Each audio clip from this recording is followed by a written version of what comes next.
কোন ধরনের লোককে বিনা হিসাবে জাহান্নামে নিক্ষেপ করা হইবে।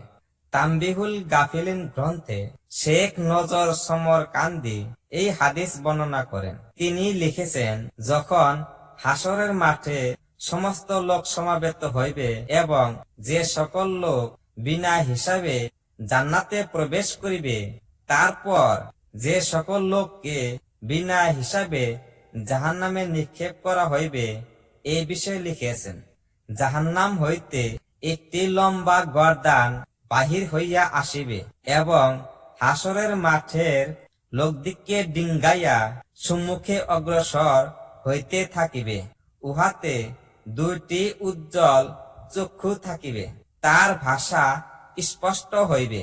সে বলিবে, আমি ওই সব লোককে চাই যাহারা অহংকারী ও বদমেজাজি ছিল, এবং সমাবেত লোকদের মধ্য হইতে ওই সব লোকদিগকে এইভাবে বাঁচিয়া লইবে, যেইভাবে পশু পক্ষী উহাদের আহার গ্রহণ করে। তারপর তাহাদিগকে জাহান্নামে ফেলিয়া দিবে।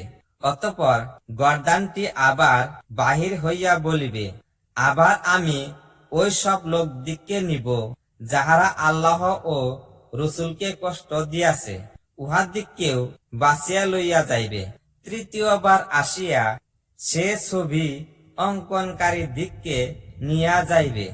এই তিন প্রকারের লোককে জাহান্নামে নিক্ষেপ করার পর অবশিষ্ট লোকদের উপর হিসাব কিতাব শুরু হইবে।